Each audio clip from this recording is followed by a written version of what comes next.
हाँ जी, कोई गल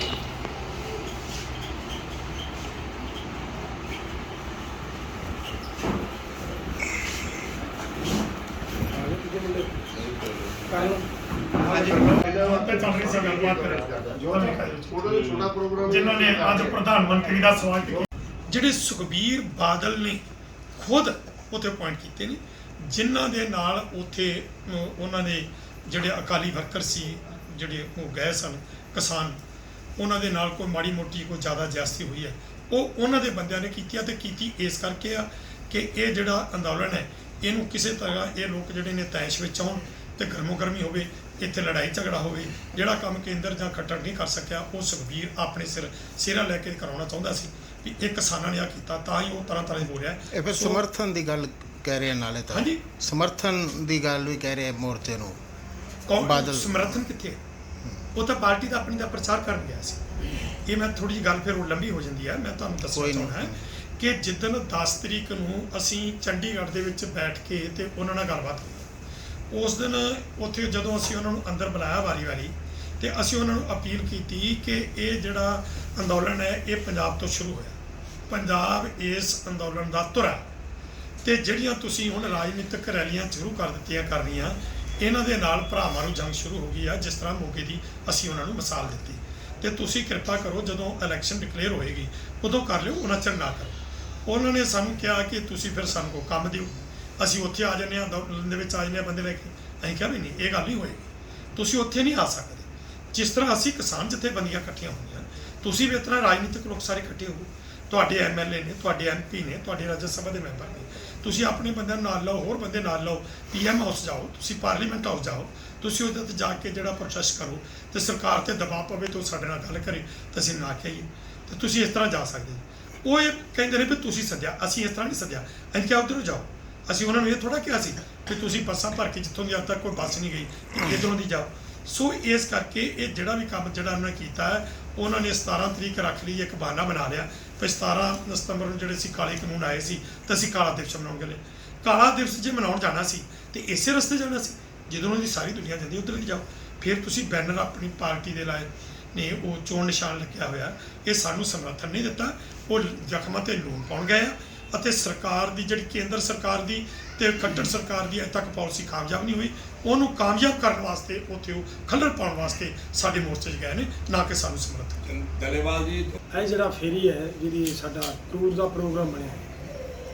ਸਾਡਾ ਮੇਨ ਪਰਪਸ ਇਹਦੇ 'ਚ ਇੱਕੋ ਹੀ ਹੈ ਸਭ ਤੋਂ ਮੇਨ ਕਿ ਅਸੀਂ ਦਿੱਲੀ ਦੇ ਮੋਰਚੇ ਨੂੰ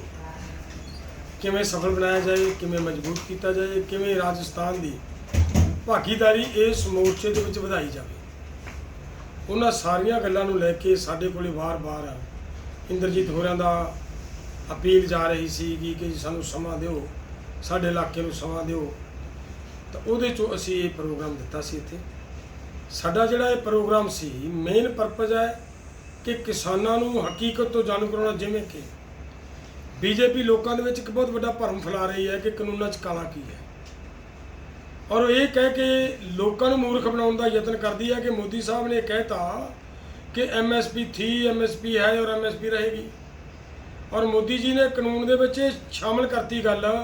ਕਿ ਕਿਸਾਨਾਂ ਦੀ ਜ਼ਮੀਨ ਨਾ ਕੋਈ ਗਹਿਣੇ ਲੈ ਸਕਦਾ ਨਾ ਕੋਈ ਬੈ ਲੈ ਸਕਦਾ ਨਾ ਕੋਈ ਠੇਕੇ ਤੇ ਲੈ ਸਕਦਾ ਇਹ ਗੱਲਾਂ ਆਪਣੇ ਆਪ ਦੇ ਵਿੱਚ ਬੜੀਆਂ ਵੱਡੀਆਂ ਕਰ ਕਰਕੇ ਪੇਸ਼ ਕਰਨ ਦੀ ਕੋਸ਼ਿਸ਼ ਕਰਦੇ ਨੇ ਔਰ ਉਹ ਸਾਰੀਆਂ ਗੱਲਾਂ ਦੇ ਅੱਜ ਪਰਦੇ ਫਾਸ ਕਰਨੇ ਉਹਦੀ ਲੋੜ ਸਮਝਦਾ ਹੋਇਆ ਜਿਵੇਂ ਇੱਥੋਂ ਦੇ ਆਗੂਆਂ ਨੇ ਲੋੜ ਲੱਗੀ ਕਿ ਲੋਕਾਂ ਨੂੰ ਸਮਝਾਉਣ ਦੀ ਲੋੜ ਹੈ ਉਹਦੇ 'ਚੋਂ ਅਸੀਂ ਇੱਥੇ ਆਏ ਹਾਂ ਔਰ ਕਲੀਅਰ ਕੀਤਾ ਹੈ ਕਿ ਕਿਸ ਤਰੀਕੇ ਦੇ ਛੜਯੰਤਰ ਰਚੇ ਗਏ ਨੇ ਕਿਵੇਂ APMC ਮੰਡੀ ਬਰਬਾਦ ਕਰਕੇ ਪ੍ਰਾਈਵੇਟ ਮੰਡੀ ਲਿਆਉਣੀ ਹੈ ਔਰ ਪ੍ਰਾਈਵੇਟ ਮੰਡੀ ਲਿਆ ਕੇ ਕਿਸ ਤਰੀਕੇ ਦੇ ਨਾਲ ਕਿਸਾਨਾਂ ਦੀ ਫਸਲ ਦਾ ਰੇਟ ਡੇਗਣਾ ਹੈ ਔਰ ਫਸਲ ਦਾ ਰੇਟ ਦੇ ਕੇ ਕਿਸ ਤਰੀਕੇ ਦੇ ਨਾਲ ਕਿਸਾਨਾਂ ਨੂੰ ਕਰਜ਼ਾਈ ਕਰਨਾ ਹੈ ਔਰ ਕਰਜ਼ੇ ਦੇ ਜਾਲ 'ਚ ਫਸੇ ਕਿਸਾਨ ਨੂੰ ਕਿਸ ਤਰੀਕੇ ਦੇ ਨਾਲ ਜ਼ਮੀਨ ਦੇਣ ਲਈ ਮਜਬੂਰ ਕਰਨਾ ਹੈ ਇਹਨਾਂ ਕਾਨੂੰਨਾਂ ਦੀ ਇਹ ਚਾਲ ਹੈ ਜਿਹੜੀ ਉਹ ਕਹਿੰਦੇ ਨੇ ਕਿ ਦੱਸਣ ਜੀ ਕਾਨੂੰਨ ਕਿਵੇਂ ਕਾਲੇ ਨੇ ਅਗਲੀ ਗੱਲ ਉਹ ਕਹਿੰਦੇ ਇਹਨਾਂ ਨੇ ਕਾਨੂੰਨ ਦੇ ਵਿੱਚ ਲਿਖਿਆ ਹੈ ਕਿ ਜੇ ਕਿਸਾਨ ਦੀ ਮਰਜ਼ੀ ਹੈ ਤਾਂ ਜਿਵੇਂ ਮਰਜ਼ੀ ਕੰਟਰੈਕਟ ਵੀ ਕਰ ਸਕਦਾ ਬੈ ਵੀ ਦੇ ਸਕਦਾ ਗਹਿਣੇ ਵੀ ਦੇ ਸਕਦਾ ਹੈ ਤਾਂ ਉਹਦੇ ਸੰਬੰਧ ਜਿਹੜੀ ਉਹ ਇੱਕ ਲਾਈਨ ਆ ਨਾ ਜੀ ਕਿਸਾਨ ਦੀ ਸਹਿਮਤੀ ਵਾਲੀ ਕਿਸਾਨ ਦੀ ਸਹਿਮਤੀ ਹਾਸਲ ਕਰਨ ਲਈ ਇਹ ਸਾਰੇ ਦਾ ਸਾਰਾ षडयंत्र ਕਿਸਾਨ ਦੀ ਸਹਿਮਤੀ ਹਾਸਲ ਕਰਨ ਲਈ ਰਚਿਆ ਗਿਆ ਸੋ ਇਸ ਗੱਲ ਦਾ ਲੋਕਾਂ ਨੂੰ ਅਵੇਅਰਨੈਸ ਕਰਨਾ 27 ਦੇ ਪ੍ਰੋਗਰਾਮ ਨੂੰ ਸਫਲ ਬਣਾਉਣਾ, ਇਹ ਸਾਡੇ ਮੇਨ ਏਜੰਡੇ ਸੀ। ਔਰ ਨਾਲ ਦੀ ਨਾਲ ਅਸੀਂ ਇੱਥੋਂ ਉਮੀਦ ਕਰਦੇ ਹਾਂ ਕਿ ਸਾਡਾ ਜਿਹੜਾ ਯੂਥ ਹੈ, ਕਿਉਂਕਿ ਜਿਹੜੀ ਇਹ ਲੜਾਈ ਹੈ ਨਾ, ਇਹ ਕਾਨੂੰਨ ਗੈਟ ਚੋਂ ਨਿਕਲ ਕੇ ਆਏ ਨੇ, ਔਰ ਆਉਣ ਵਾਲੀ ਲੜਾਈ ਹੈ ਜਿਹੜੀ ਅੱਜ ਕਾਨੂੰਨ ਰੱਦ ਵੀ ਜੇ ਹੋ ਜਾਂਦੇ ਹੈ ਤਾਂ ਗੈਟ ਦਾ ਜਿਹੜਾ ਲੋਕਾਂ ਦੇ ਸਿਰ ਤੇ ਤਲਵਾਰ ਲਟਕਦੀ ਹੈ, ਇਹ ਜਿਉਂਦੀ ਤੋਂ ਲਟਕਦੀ ਰਹੇਗੀ। ਔਰ ਉਹ ਗੈਟ ਜਿਸ ਤਰੀਕੇ ਦੇ ਨਾਲ ਮਾਰੂ ਪ੍ਰਭਾਵ ਛੱਡ ਰਿਹਾ ਦੇਸ਼ ਤੇ, ਉਹ ਐਵੇਂ ਹੀ ਛੱਡਦਾ ਰਹੇਗਾ। ਆਉਣ ਵਾਲੀ ਲੜਾਈ ਹੈ ਜਿਹੜੀ ਗੈਟ ਦੇ ਖਿਲਾਫ ਹੋਣੀ ਹੈ, ਉਹਦੇ ਲਈ ਅਸੀਂ ਸਾਡੀ ਜਿਹੜੀ ਨਵੀਂ ਪੀੜ੍ਹੀ ਹੈ, ਜਿਹੜੀ ਸਾਡੀ ਨਵੀਂ ਜਨਰੇਸ਼ਨ ਹੈ, ਉਹਨੂੰ ਅਸੀਂ ਇਸ ਮੋਰਚੇ ਦੇ ਨਾਲ ਜੋੜ ਕੇ ਔਰ ਇਹਦੇ ਤੋਂ ਟ੍ਰੇਨਿੰਗ ਦੇ ਕੇ ਇੱਕ ਤਰ੍ਹਾਂ ਦਾ ਵਧੀਆ ਲੜਾਕੂ ਔਰ ਅੰਦੋਲਨਕਾਰੀ ਪੈਦਾ ਕਰਨ ਦੀ ਸਾਡੀ ਇੱਕ ਕੋਸ਼ਿਸ਼ ਹੈ, ਉਹ ਅਸੀਂ ਕਰਨ ਲਈ ਸਾਰਾ ਇਹ ਕਰ ਰਹੇ ਹਾਂ। बहुत लंबा टाइम हो गया और काफ़ी बड़ा आंदोलन है, पूरा फैल रहा है, लेकिन सरकार फिर भी नहीं मान रही की वजह? ਦੇਖੋ ਮੇਨ ਗੱਲ ਮੈਂ ਤੁਹਾਨੂੰ ਪਹਿਲਾਂ ਹੀ ਇਹ ਦੱਸੀ ਹੈ ਕਿ ਇਹਦੇ ਮਗਰਲੇ ਪਾਸੇ ਇਕੱਲੇ ਅਡਾਨੀ ਤੇ ਅਬਾਨੀ ਨਹੀਂ ਹੈ, ਇਹਦੇ ਮਗਰਲੇ ਪਾਸੇ ਗੈਟ ਹੈ, ਗੈਟ ਦੇ ਮਗਰਲੇ ਪਾਸੇ ਅਮਰੀਕਾ ਖੜਾ ਹੈ, ਵਰਲਡ ਬੈਂਕ ਖੜੀ ਹੈ, WTO ਖੜਾ ਹੈ। ਇੰਨਾ ਅਮਲਾ ਫੈਲਾ ਇਹਨਾਂ ਕਾਨੂੰਨਾਂ ਦੇ ਮਗਰ ਖੜਾ ਹੈ ਔਰ ਉਹਦੇ ਖਿਲਾਫ ਲੜਾਈ ਹੈ। ਦੂਸਰੀ ਗੱਲ ਹੈ ਕਿ ਇਸ ਵੇਲੇ ਅਡਾਨੀਆਂ ਤੇ ਅਬਾਨੀਆਂ ਨਾਲ ਕੀਤੀ ਹੋਈ ਕਮਿਟਮੈਂਟ ਮੋਦੀ ਜੀ ਦੀ, ਉਹਦੇ ਤੋਂ ਪਿੱਛੇ ਹਟਣਾ ਉਹਦੇ ਲਈ ਬਹੁਤ ਔਖਾ ਹੈ ਔਰ ਆਪਦੀ ਜ਼ਮੀਨ ਛੱਡਣਾ ਸਾਡੇ ਲਈ ਅਤੀ ਔਖਾ ਹੈ। ਇਸ ਕਰਕੇ ਕਿਸਾਨ ਮੋਰਚਾ ਤੇ ਛੱਡਣਗੇ ਨਹੀਂ, ਲੇਕਿਨ ਜਿਹੜੀ BJP ਦੀ ਸੋਚ ਹੈ ਕਿ ਕਿਸਾਨ ਸ਼ਾਇਦ ਖਿੱਲਰ ਜਾਣ, ਇੰਨੀਆਂ ਜਥੇਬੰਦੀਆਂ ਸ਼ਾਇਦ ਖਿਲਾਰਾ ਪੈ ਜੇ, ਉਹ ਨਹੀਂ ਹੋ ਰਿਹਾ। ਮੋਦੀ ਜੀ ਨੂੰ ਅਸੀਂ ਇੱਥੋਂ ਤੱਕ ਲੈ ਗਏ ਹਾਂ ਥੱਲੇ ਇਹਦਾ ਗ੍ਰਾਫ ਕਿ ਜਿਹੜੀ ਇਹਦੀ ਲੋਕਪ੍ਰਿਯਤਾ ਲੋਕਾਂ ਦੇ ਪਪੂਲੈਰਿਟੀ 66% ਤੇ ਖੜੀ ਸੀ, ਉਹ ਅੱਜ 22-23% ਤੇ ਲੈ ਆਂਦੀ ਹੈ ਔਰ ਇਸ ਅੰਦੋਲਨ ਕਰਕੇ ਆਈ ਹੈ। ਔਰ ਇਸੇ ਹੀ ਘਟਦੀ ਪਪੂਲੈਰਿਟੀ ਚੋਂ BJP ਦੇ ਅੰਦਰ ਤੇ RSS ਦੇ ਅੰਦਰ ਖਲਲ ਪੈਦਾ ਹੋਣਾ ਹੈ ਔਰ ਉਸੇ ਖਲਲ ਦੇ ਵਿੱਚੋਂ ਕਿਸਾਨਾਂ ਦੇ ਮੋਰਚੇ ਦੀ ਜਿੱਤ ਦਾ ਐਲਾਨ ਹੋਣਾ ਹੈ।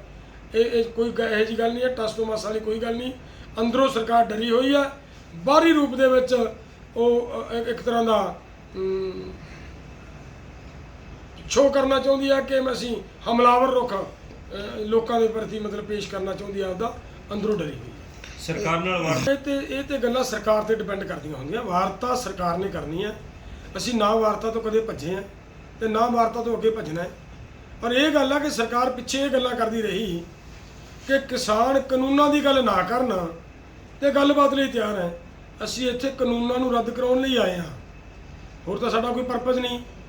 ਕਾਨੂੰਨਾਂ ਦੀ ਗੱਲ ਨੂੰ ਛੱਡ ਕੇ ਸਰਕਾਰ ਨਾਲ ਗੱਲ ਕਰਨ ਦੀ ਕੋਈ ਤੁਕ ਨਹੀਂ ਬਣਦੀ। ਅਗਰ ਸਰਕਾਰ ਕਾਨੂੰਨਾਂ ਪ੍ਰਤੀ ਸੰਜੀਦਗੀ ਨਾਲ ਕਾਨੂੰਨਾਂ ਨੂੰ ਰੱਦ ਕਰਨ ਤੇ ਕੋਈ ਸੋਚਦੀ ਹੈ ਤੇ 100% ਅਸੀਂ ਗੱਲ ਕਰਨ ਲਈ ਤਿਆਰ ਹਾਂ, ਕੋਈ ਦਿੱਕਤ ਨਹੀਂ। ਠੀਕ ਪਹਿਲੇ ਆਪਣੇ ਰਾਜਸਥਾਨ ਦੀ ਗੱਲ ਕਰੀਏ ਤਾਂ ਬਾਕੀ ਜ਼ਿਲ੍ਹੇ ਕੀ ਪ੍ਰਭਾਵ ਨਹੀਂ ਹੈ, ਕੀ ਮੰਨਦੇ ਆ ਤੁਸੀਂ? ਦੇਖੋ ਮੈਂ ਤਾਂ ਇਹ ਸਮਝਦਾ ਹਾਂ ਕਿ ਰਾਜਸਥਾਨ ਦੇ ਵਿੱਚ ਜਿਹੜੀ ਮੇਰੀ ਸਮਝ ਹੈ, ਹੋ ਸਕਦਾ ਨਾ ਹੋਵੇ, ਮੈਨੂੰ ਇਹ ਲੱਗਦਾ ਕਿ ਸਭ ਤੋਂ ਪਹਿਲਾਂ ਅੰਦੋਲਨ ਪੰਜਾਬ 'ਚ ਉੱਠਿਆ, ਉਹਦਾ ਫਰਕ ਹੈ। ਉਹਦੀ ਇੱਕੋ ਹੀ ਗੱਲ ਹੈ ਕਿ ਪੰਜਾਬ ਦੇ ਵਿੱਚ ਲੋਕਾਂ ਦਾ ਜਥੇਬੰਦਕ ਹੋਣ ਦਾ ਅਵੇਅਰ ਸਮੇਂ-ਸਮੇਂ ਤੇ ਅਵੇਅਰ ਕਰਦੀਆਂ ਰਹਿੰਦੀਆਂ ਔਰ ਜਥੇਬੰਦੀਆਂ ਲੋਕਾਂ ਨੂੰ ਲੜਾਉਂਦੀਆਂ। ਆ ਜਿਹੜੇ ਅੱਜ ਅਸੀਂ ਗੈਟ ਦੀਆਂ ਗੱਲਾਂ ਕਰਦੇ ਹਾਂ, ਜਿਹੜੇ ਅੱਜ ਮੈਂ ਉੱਥੇ ਬੋਲ ਕੇ ਆਇਆ, ਇਹ ਮੈਂ ਆਪਦੇ ਪੰਜਾਬ ਦੇ ਵਿੱਚ ਪਿਛਲੇ 15 ਸਾਲ ਤੋਂ ਬੋਲ ਰਿਹਾ ਔਰ ਜੇ ਮੈਂ 15 ਸਾਲ ਤੋਂ ਬੋਲ ਰਿਹਾ ਤਾਂ ਪੰਜਾਬ ਅੰਦੋਲਨਕਾਰੀ ਹੋ ਕੇ ਸਭ ਤੋਂ ਪਹਿਲੇ ਨੰਬਰ ਤੇ ਮੂਹਰੇ ਆਇਆ ਔਰ ਅੱਜ ਇੱਥੇ ਅਸੀਂ ਉਹ ਗੱਲ ਰੱਖ ਰਹੇ ਹਾਂ। ਲੋਕਾਂ ਦਾ ਕੋਈ ਕਸੂਰ ਨਹੀਂ, ਲੋਕਾਂ ਦਾ ਕੋਈ ਦੋਸ਼ ਨਹੀਂ, ਲੋਕਾਂ ਦੇ ਵਿੱਚ ਹਕੀਕਤ ਗੱਲ ਗਈ ਨਹੀਂ, ਲੋਕਾਂ ਨੂੰ ਪਤਾ ਹੀ ਨਹੀਂ ਕਿ ਕਾਨੂੰਨ ਸਾਡੇ ਲਈ ਕਿਵੇਂ ਮਾਰੂਗਾ ਔਰ ਉਹ ਅਸੀਂ ਲੋਕਾਂ ਨੂੰ ਮਤਲਬ ਅਵੇਅਰ ਕਰ ਰਹੇ ਹਾਂ, ਦੱਸਾਂਗੇ। ਥੋੜੇ ਦਿਨਾਂ ਦੇਖੋਗੇ ਪੂਰੇ ਦਾ ਪੂਰਾ ਰਾਜਸਥਾਨ ਵੀ ਉਸੇ ਤਰ੍ਹਾਂ ਪੰਜਾਬ ਤੇ ਹਰਿਆਣੇ ਦੀ ਤਰ੍ਹਾਂ ਐਕਟਿਵ ਨਜ਼ਰ ਆਏ। ਸਾਡੇ ਨਾਲ ਜਿਹੜੀਆਂ ਬਦਨੀਤੀਆਂ ਨੇ,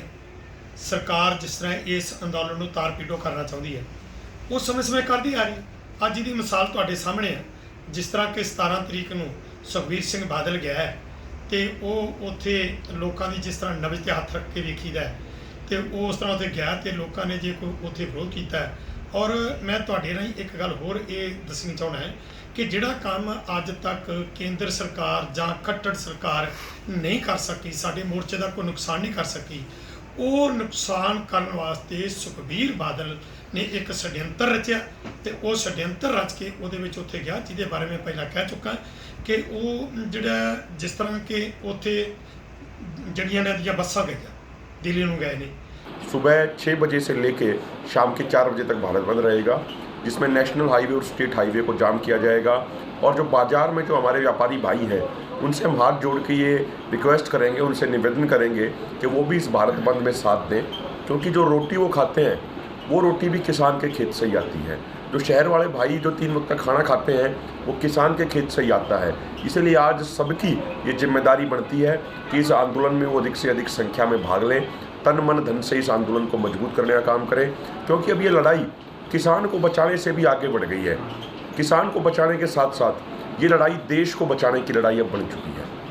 इस लड़ाई में एक तरफ देश को बेचने वाले कॉरपोरेट घराने हैं, तो दूसरी तरफ देश को बचाने वाले किसान, जवान, नौजवान साथी हैं जो पूरी ताकत के साथ, पूरी शिद्दत के साथ इस आंदोलन में लगे हुए हैं। और निश्चित तौर पे इस आंदोलन को ये किसान समाज जीतेगा। जो 3 किसान विरोधी कृषि कानून लाए गए उनको वापस लेना पड़ेगा और MSP की गारंटी का कानून भी बनेगा। और जो भी हनुमानगढ़ में हमारी किसान भाइयों से जो चर्चा हुई, जो संवाद हुआ, उससे एक बात ये निकल के आती है कि पूरे हनुमानगढ़ ज़िले में आंदोलन को लेके बहुत जोश है, बहुत उत्साह है। आंदोलन के 10 महीने होने के बावजूद लोगों के जोश में, उनके जज्बे में कोई कमी नहीं आई है। और आने वाले समय में यहाँ से बड़ी संख्या में किसान इकट्ठे होकर काफिला लेके जाएंगे और सिंगू, टिकरी व गाजीपुर बॉर्डर पर पहुँच के आंदोलन को मजबूत करेंगे। 26 तारीख को रीट की परीक्षा है पूरे राजस्थान में, हनुमानगढ़ जिला में हजारों जो है छात्र परीक्षा दें। आप 27 को बंद कर रहे हैं, वो वापस कैसे जाएंगे, क्या रहेगी आपकी प्लान? देखिए, जो मोर्चे की जो गाइडलाइन है उसमें ये कहा गया है कि यदि किसी भी जगह पे कोई स्थानीय कंडीशन आती है, कोई इमरजेंसी आती है, कोई इमरजेंसी कंडीशन आती है, तो वहाँ पे स्थानीय संगठन बैठ के अपना निर्णय ले सकते हैं। ये छूट संयुक्त किसान मोर्चा की गाइडलाइंस में दी गई है। जहाँ तक आपका बात रही चुनावों की, तो हमारा चुनावों से डायरेक्टली कोई लेना देना नहीं है, लेकिन जो हमारा मिशन उत्तर प्रदेश और मिशन उत्तराखंड चल रहा है, जिसकी शुरुआत हमने 5 सितंबर 2021 में मुजफ्फरनगर की धरती से की, वो हमारा पूरा कार्यक्रम बहुत तेज़ी से आगे बढ़ रहा है। और देखिए, जो बीजेपी वाले पहले कहते थे कि ये मात्र 2.5 राज्यों का आंदोलन है, ये सिर्फ पंजाब, हरियाणा और पश्चिमी उत्तर प्रदेश और राजस्थान के 2 जिलों का आंदोलन है, वैसा वो आरोप लगाते थे। लेकिन हमने 5 तारीख की मुजफ्फरनगर पंचायत में दिखाया किस तरीके से कश्मीर से कन्याकुमारी और असम से लेकर गुजरात तक के किसान वहाँ पहुँचे, किस तरीके से किसानों ने अपनी एकजुटता के नारे दिए। उसी मंच से हर हर महादेव, सत श्री अकाल, अल्लाह अकबर के नारे लगे और एक ये पैगाम गया पूरे देश में कि 2013 में उसी मुजफ्फरनगर की माटी से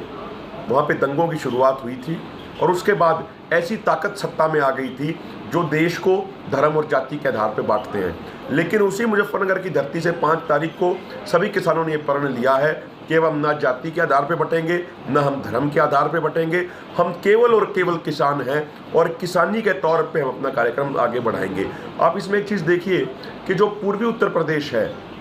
ये आरोप बार बार लगता है कि पूर्वी उत्तर प्रदेश में आंदोलन नहीं है। तो मैं आपको बताना चाहता हूँ, अभी कुछ दिन पहले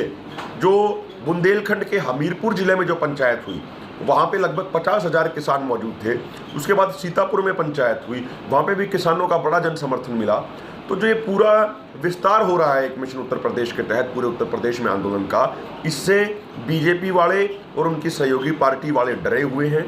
हम ये बात कहना चाहते हैं कि इस आंदोलन की वजह से, ये कई मीडिया चैनल्स का आंकड़ा है कि इस आंदोलन की वजह से प्रधानमंत्री की लोकप्रियता काफ़ी कम हो गई। जो उनके किसान विरोधी कदम उन्होंने उठाए, उनसे उनकी लोकप्रियता को एक तगड़ा झटका लगा है। तो हम तो यही कहेंगे कि परमात्मा प्रधानमंत्री जी को सद्बुद्धि दे, सरकार को सद्बुद्धि दे और ये किसानों की मांगों को जल्द से जल्द पूरा करे, अन्यथा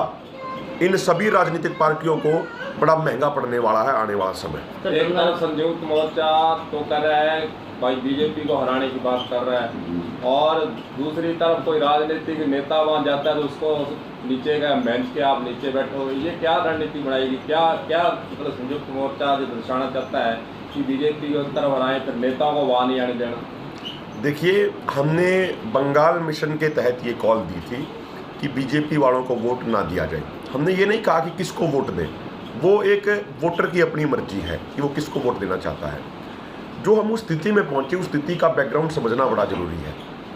हम 26 नवंबर से दिल्ली के मोर्चों पे बैठे हैं। ठंड है, ठंड भी हमने पूरी काट दी। बारिश में हमारे गद्दे बिल्कुल पानी में तिर गए, इतनी बारिश हुई। गर्मी का भी हमने सामना किया, चिलचिलाती धूप का भी हमने सामना किया। लेकिन दूसरी तरफ से सरकार की तरफ से हमें क्या मिला? हमारी मांगे तो पूरी की गई ही नहीं, लेकिन उसके अलावा मांगे न पूरी करने के साथ साथ कभी हमें मवाली बोला गया, कभी हमें ठलवा बोला गया, कभी हमें आतंकवादी बोला गया, कभी नक्सलवादी बोला गया, कभी माओविस्ट बोला गया। कभी कुछ और बोला गया। ऐसी ऐसी उपाधियां हमें दी गई। ये उस किसान कौम को उपाधि दी गई जिस किसान कौम के योद्धे, जिस किसान कौम के रणबांकुरे आज सरहदों पे तैनात हैं और पूरे देश की रक्षा कर रहे हैं, पूरे देश की सरहदों को मजबूत कर रहे हैं। उसी किसान को ये उपाधि दी गई जिस किसान के बेटे अभी टोक्यो ओलंपिक में जाके मेडल जीत के लाए। उस किसान को इतना बदनाम किया गया, उसकी इतनी बेइज्जती की गई। तो ऐसी स्थिति में हमारे पास कोई और चारा नहीं बचता था। ये बीजेपी ना इंसानियत को समझती, ना मानवता को समझती, ना ये संविधान को समझती। ये सिर्फ एक भाषा समझती है कि कुर्सी पे ये रहेंगे तो इनके हिसाब से सब ठीक है। तो ये कुर्सी पाने या कुर्सी जाने की भाषा समझते हैं। और मैं आपको एक बात और बताऊं, जब 11-12 दौर की बातचीत हुई सरकार के साथ, तो उन बातचीतों में हम शामिल रहे। तो एक बातचीत में पीयूष गोयल ने कहा था, जो केंद्रीय मंत्री हैं, कि भाई यदि आपके किसान आंदोलन को इतना ही अधिक समर्थन होता, यदि इसका असर होता, तो बिहार में एनडीए की सरकार कैसे बन गई। तो उस समय हमने उनको ये कहा था कि यदि आप इस भाषा में समझना चाहते हैं तो चिंता मत कीजिए, आने वाले समय में आपको इसी भाषा में समझाया जाएगा। तो उसका एक नमूना अभी बंगाल में हो चुका है और आगे आने वाले समय में अभी नमूनों की लिस्ट लग जाएगी। संयुक्त मोर्चा अडानी और अंबानी के टोल नाके हों चाहे मॉल हो, उनका विरोध कर रहा है, या कांग्रेस की सरकार आपका समर्थन कर रही, तो स्टेट के जो टोल नाके ये फिर बंद करने का क्या उद्देश्य है इसका किसानों का? देखिए, चाहे कोई भी पार्टी रही हो, कांग्रेस हो या बीजेपी हो, इनमें से कोई भी पार्टी किसानों की सगी नहीं है। 2007 में स्वामीनाथन आयोग की रिपोर्ट आई थी। उस समय किसकी सरकार थी केंद्र में? केंद्र में उस समय यूपीए यानी कांग्रेस की सरकार थी, कांग्रेस के गठबंधन की सरकार थी। 2007 से लेकर 2014 तक यही कांग्रेस पार्टी की सरकार कुंडली मार के उस स्वामीनाथन आयोग की रिपोर्ट के ऊपर बैठी रही और उस रिपोर्ट को लागू नहीं किया। जो आज देश में जो ये मुक्त बाजार, मुक्त व्यापार की नीतियां चल रही हैं, जिन नीतियों ने सिर्फ भारत में ही नहीं पूरी दुनिया में किसानों को बर्बाद कर दिया, वो नीतियां कहां से आई? वो नीतियां कौन लाया? वो नीतियां 1990 के दशक में आई। उस समय देश में कांग्रेस की सरकार थी।